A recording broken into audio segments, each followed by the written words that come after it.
I recently got married to Matt. Matt has a stepsister, Tiffany. I have met her less than 10 times in the 5 years I dated Matt, as she doesn't live nearby and is not close to my husband. However, she was invited to our wedding. I should mention that Tiffany is very attractive. She is pretty, with a currently fashionable body type. She also dresses well and spends money on her appearance. This is well known, and even though I've only met her a few times, whenever she is brought up by my in-laws, she always mentioned as being very invested in her image. I don't begrudge her this at all. The ceremony went fine, but afterwards, while my in-laws were congratulating me, my father-in-law commented that I looked beautiful, and in the next breath mentioned Tiffany did, too. His wife caught his eye and shook her head, but I ignored it. When Tiffany came over to say congratulations, she looked stunning. Her dress was beautiful and fitted her perfectly, her hair and makeup looked like they'd been done professionally. And she was wearing a pair of obviously designer shoes. Her outfit was totally appropriate for the event. But I was still weirdly upset by how she looked and immediately felt self-conscious next to her. Even Matt told her she looked great, and they rarely talk.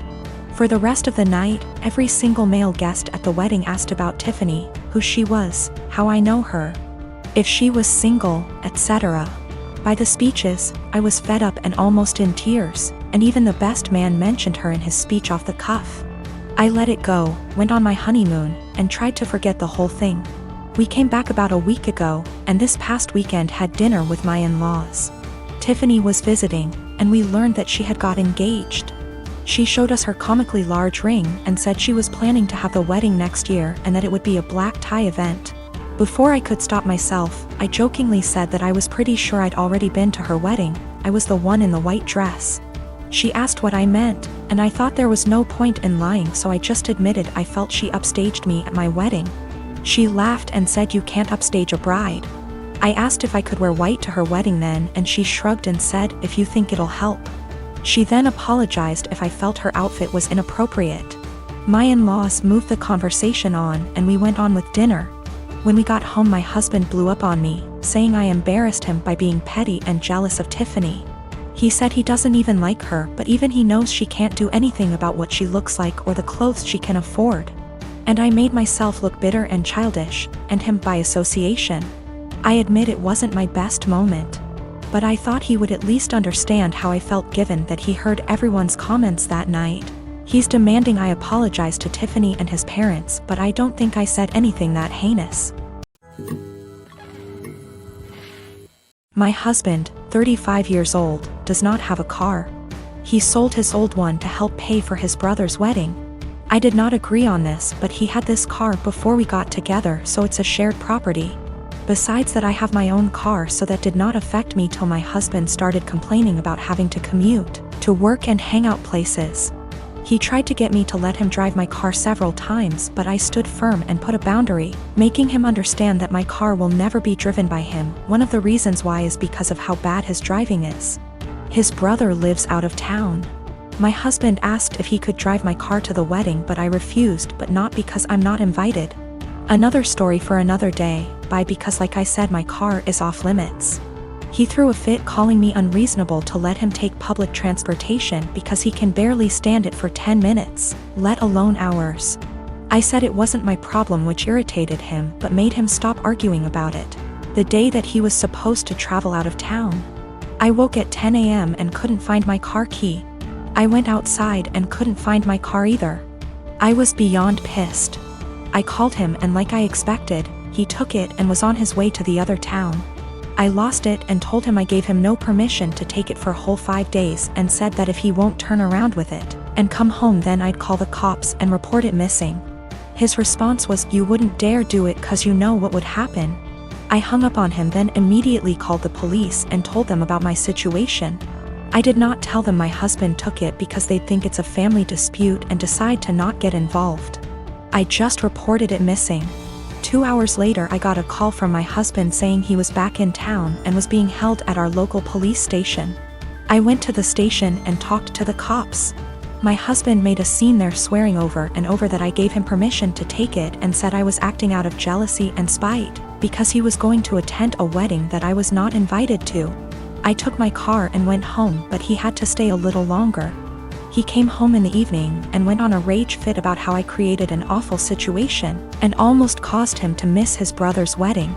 He called me vindictive, bitter, and a lunatic to call the police on him and try to accuse him of stealing my car.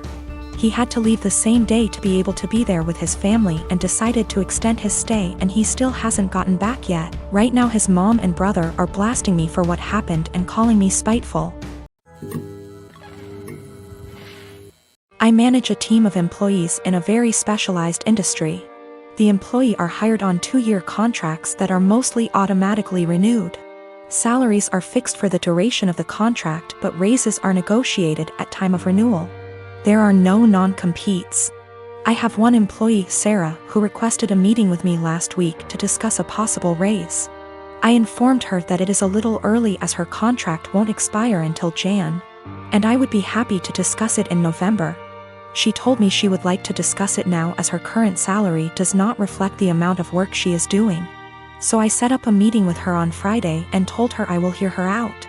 To her credit, she gave well thought out presentation listing the average salary in her field, the extra responsibilities she had to take on, and the extra revenue she was able to generate, etc. In the end, she asked for a 19% raise to stay on. This was a substantial jump, but I thought she made some good points, and, with inflation being what it is, I can sell it to the managing partner that we are locking down a good employee for 2 more years.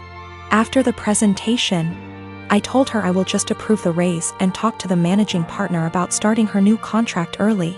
Since the only things we are changing are the salary numbers, we can have the new contract ready for her to sign by Tuesday. She seemed very surprised that I did not try to negotiate and looked a little shell-shocked that the meeting was over so quickly. So anyways, I spent the entire weekend selling the raise to the partners and harassing legal to get the documents ready. However, when I gave her the documents to sign this morning, she asked for another meeting to discuss salary. She informed me that after doing more research over the weekend, her pay is still not reflective of all the work she is doing. At this point I got pretty annoyed and told her that we can discuss in 2 years. I thought that was the end of it, but after lunch she came to my office with 3 offers letters she received from our competitors. One in our city with a salary that is 2 to 3% higher, and 2 from other states that are 8 to 9% higher. She asks for the new salary to at least match the competitor in our city to stay. At this point I got very frustrated and told her that she is now free to work for our competitor, because her contract with us will not be renewed. She called me in and left crying, immediately telling all her coworkers that I fired her for asking for a raise, which obviously caused quite an uproar. My wife thinks that I am the because I could have just said no. She probably had the other offers for a while and was never going to actually leave. She recommended that I offer her back the new contract. Anyways, I am contemplating going back to the office tomorrow and offering Sarah her new contract again. But I just felt like the relationship between us is ruined after this whole situation. Her currently contract is negotiated 2 years ago, which is why there is a discrepancy in pay with the current offers. There are also a lot of reasons for differences in salary even within the same city. Perhaps less PTO, maybe more responsibilities, maybe they lock them in the contract for 3 years instead of 2. Which is happening more and more now. Maybe they have a non-compete, or maybe they are better. I can't say. Her contract expires Jan, so she has plenty of time left at the company if she wants to finish out. Sarah is WFH today, so I sent her an email apologizing for overreacting yesterday, and informing her that she is an important member of our team and that I worked really hard to get her the raise she initially requested. The new offer still stands provided she return the signed contract to me today before 5 p.m. I would be happy to execute it immediately and get her sorted out before the next payment period. She emailed back also apologizing for her reaction yesterday and said that she enjoyed working here and feels like she really has an opportunity to grow. But she then ended the email asking if I would still be willing to reconsider upping the offer to match her other offer. At this point, I just can't even anymore. I basically ignored her email, and at 5:01 p.m. with no signed contract from her, I sent an email to the managing partner I was talking to all weekend. Hope this email finds you well. I am writing to inform you that Sarah has elected to decline the new contract as it is written. She has informed me that she received an offer from our competitor with a salary of XXX. I have attached a scanned document of the offer letter with this email for your convenience. She has requested that we match that salary to retain her services as our current offer is insufficient. As of right now, her contract expires January 22nd. Please advise on the next steps. I am married to my wonderful wife Melody, and she is currently pregnant with our first child together. I have a 6-year-old daughter Tina, whose mother I split 50/50 custody with. So I know for the most part what Melody needs in order to feel supported while she carries our child. I have been spending lots of time making sure she's comfortable and taking on more of the load at home so she's not doing too much. This is her first child after all, and it's obviously a lot for her physically and emotionally. My mother and Melody don't get along too well. Mom didn't like my ex either. We broke up because we were headed on different paths, not because of my mother, and there's no bad blood. So I think she just doesn't like her because she's dating me for whatever reason. It's weird. She's very nitpicky about Melody, how much she does around the house, how emotional she is. Melody already cries very easily, and being pregnant has made her even more sensitive, which is fine. The fact that she wants to be a stay-at-home mom, it just seems like nothing Melody does is okay. I do, however, stand up for her and do not just allow my mom to talk down to her.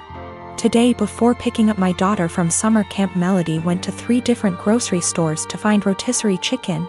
She's been talking about it since last night and really wanted one. She sent me picture messages documenting her quest for the chicken and finally found it. My girl was happy. Rotisserie chicken is also kind of a comfort food for her, like spaghetti, because her mom used to make one of those when she was having a lazy day and didn't feel like cooking. She was planning on serving that with some other basic sides for dinner, perfectly fine by me.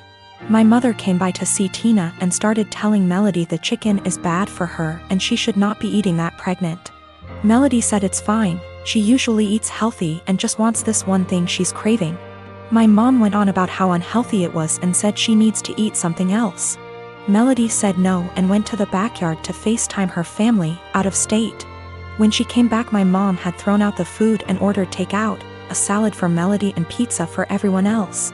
Melody asked where the chicken was and my mother told her she needs to start being a responsible mother and eat correctly for the baby. Melody screamed, "What the is wrong with you? Why are you always such a..." to me? She then started crying and called me home. I came back and asked my mother to leave after hearing her story and said she is not to come back until she apologizes for how she treated Melody. My mom went on about how I'm choosing another woman over her, but I just think enough is enough, and Melody reached her limit. She apologized to me for blowing up when Tina was in the house, but I told her it's okay, things happen, Tina is okay. And I went to find her another chicken before the store closed. My dad thinks I'm right for taking Melody's side, but my brother thinks I should always defend mom. I do plan on having a sit down with both my parents and my brother with my mom. I'll talk to my dad first, then have a family meeting. I would still want my mom around, and honestly maybe I'm just weak, but that's my mother. However, if she cannot learn to change and respect my family, then we will just have to go and see. It's hard, but it is what it is. Melody doesn't even want to completely cut her out, she just wants change as well. But I will protect Melody at all costs, and if that means cutting off my mom, then so be it. My ex and I did not break up because of my mother. We had different ideas of where our lives were going. Tina was not planned, and we were already heading towards going our separate ways before she got pregnant. We tried to make it work for Tina, but that's not what relationships are about, so we split and it's working great. My ex and Melody get along great, Tina is happy, and we work through things as one big blended family. My ex and Melody have talked about my mother with each other before, and that was when I realized I needed to see a therapist to work through my childhood with a mom like mine. It's a process. I'm working through it the best I can. Melody's pregnancy is going smoothly for the most part. Just exhausting and emotional, as she put it. Also, we're having a girl. We had our gender reveal. I did find her another chicken yesterday night after this whole fiasco.